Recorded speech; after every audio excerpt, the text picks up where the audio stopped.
In a shocking turn of events, Romania's presidential election has witnessed the rise of Călin Georgescu, a vocal critic of NATO and a proponent of closer ties with Russia, who is now leading after the first round of voting. His surprising ascent in the polls has sent ripples of concern through Romania's political establishment, as well as among its NATO allies, as Georgescu's views on foreign policy sharply contrast with Romania's current pro-Ukraine stance and alignment with Western powers. Georgescu, who is known for his strong anti-NATO stance and his advocacy for a more Russia-friendly foreign policy, has become a polarizing figure in Romanian politics. Throughout his political career, he has consistently spoken out against Romania's membership in NATO, arguing that the country should adopt a more neutral and independent position in its foreign relations. His rhetoric has often aligned with Russian perspectives, emphasizing the need for Romania to step back from its support for Ukraine and to reconsider its relationship with Moscow. In recent years, Romania has been a staunch supporter of Ukraine in the wake of Russia's invasion, offering military aid, hosting NATO military exercises, and backing sanctions against Russia. The country has positioned itself as a key ally of the West, particularly in the context of regional security in Eastern Europe. However, Georgescu's candidacy has emerged as a direct challenge to this foreign policy framework. He has expressed concerns that Romania's involvement in NATO and its support for Ukraine have come at the expense of the country's sovereignty, economic development, and security. Romania's pro-Ukraine stance has not been without domestic controversy. While much of the political establishment has firmly backed Ukraine, there has been a growing sense among some segments of the population that Romania's alignment with NATO and its support for Ukraine's fight against Russian aggression have placed the country at risk, without offering significant economic or strategic benefits. Georgescu has tapped into this discontent, offering a vision of Romania as a more independent and neutral player on the world stage, one that prioritizes its national interests over alignment with Western powers. Georgescu's rise reflects a broader political shift in Romania, as the country grapples with the economic and geopolitical consequences of the war in Ukraine. While the ruling government has consistently supported Ukraine's sovereignty and territorial integrity, the economic strains of the conflict, especially rising energy prices, inflation, and the influx of refugees, have led some Romanians to question the costs of continued support for Ukraine.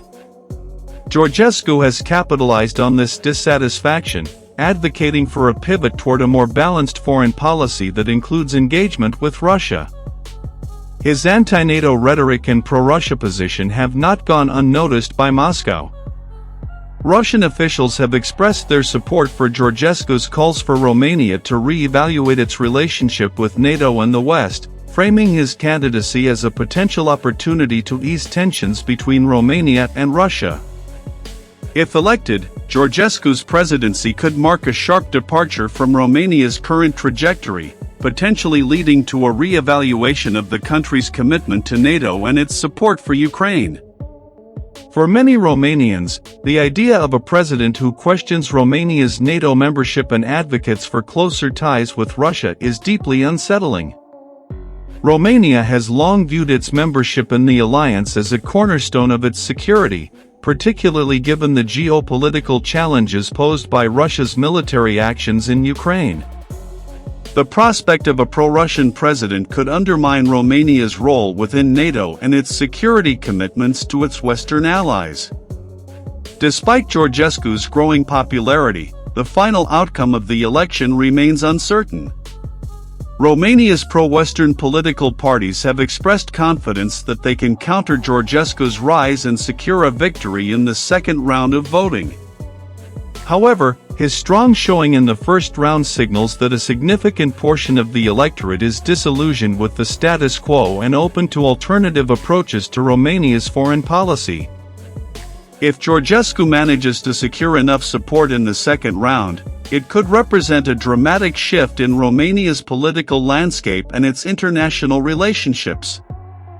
For the US and its NATO allies, Georgescu's candidacy presents a significant challenge.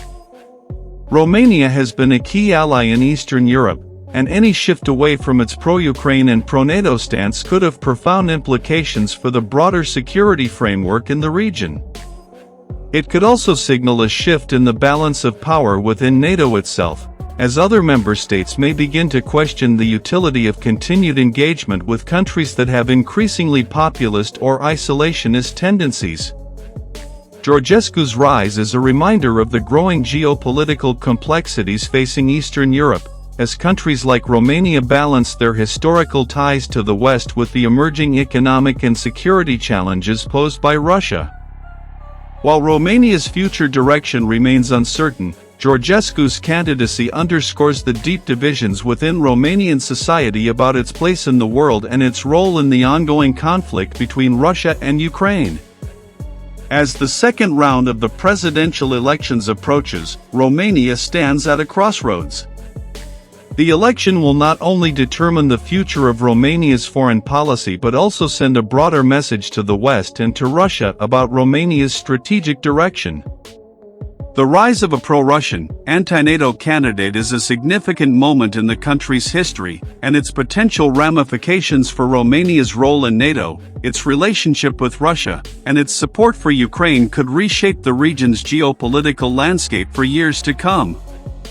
The world will be watching closely as the final votes are counted and Romania's political future unfolds.